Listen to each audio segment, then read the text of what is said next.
ସାଙ୍ଗମାନେ ଆପଣ ଯଦି ଶଗଡ଼ ଦେଖିଥିବେ ତାହେଲେ ଏବେ ଦେଖନ୍ତୁ ବଳଦ ଗାଡ଼ି। ତ ସାଙ୍ଗମାନେ ଭିଡ଼ିଓକୁ ଲାଷ୍ଟ ପର୍ଯ୍ୟନ୍ତ ଦେଖିବେ। ଆଉ ଭିଡ଼ିଓ ଭଲ ଲାଗିଥିଲେ ସବସ୍କ୍ରାଇବ୍ କରିବାକୁ ଜମାରୁ ବି ଭୁଲିବେନି ଆଉ ଲାଇକ୍ଟେ କରିଦେବେ। ତ ସାଙ୍ଗମାନେ ଗୁଡ଼ ଇଭିନିଂ। ଆଜି ମୁଁ ଆସିଥିଲି ସନ୍ଧ୍ୟାବେଳେ ମାର୍କେଟ ମାନେ ଆମର ହାଟକୁ, ମାନେ ଖାଣ୍ଟି ଓଡ଼ିଆରେ କହିଲେ ହାଟକୁ। ଆଉ ଏଇଠି ଦେଖନ୍ତୁ ଧନିଆ ପତ୍ର ଗୋଟେ ବିଡ଼ା 5 ଟଙ୍କା। ଆପଣଙ୍କ ଆଡ଼େ କେତେ ଟଙ୍କା କହିବେ? ଆଉ ଏଇଠି ଦେଖନ୍ତୁ କୁନ୍ଦୁରୁ ପୁରା ପାଚିଗଲାଣି କିନ୍ତୁ ସେ 40 ଟଙ୍କା ଲେଖାଏଁ ବିକ୍ରି କରୁଛନ୍ତି। ତ ବହୁତ ସାରା ଯେ ଜାଗାରେ ବହୁତ ସାରା ଅଲଗା ଅଲଗା ଭେରାଇଟିର ରେଟ୍ ଅଛି।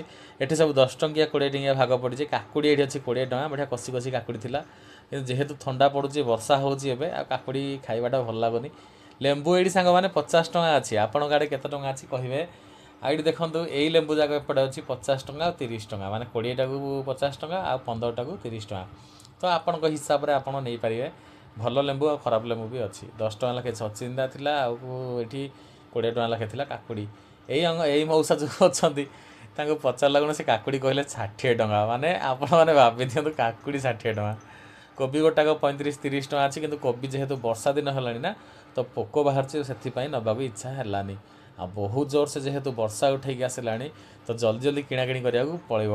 ଆଉ ଏଇଠି ଦେଖନ୍ତୁ ଏଇଟା କି ଫଳ ସାଙ୍ଗମାନେ ମୁଁ ଜାଣିନି, କିନ୍ତୁ ଏହାର କେଜି 250 ଟଙ୍କା କେଜି। ମାନେ ଲିଟରାଲି ଆପଣ ବିଶ୍ୱାସ କରୁଛନ୍ତି? ଦେଖନ୍ତୁ ଏଇଠି 250 ଟଙ୍କା ସେ ଆଣ୍ଟି ଲେଖିଛନ୍ତି।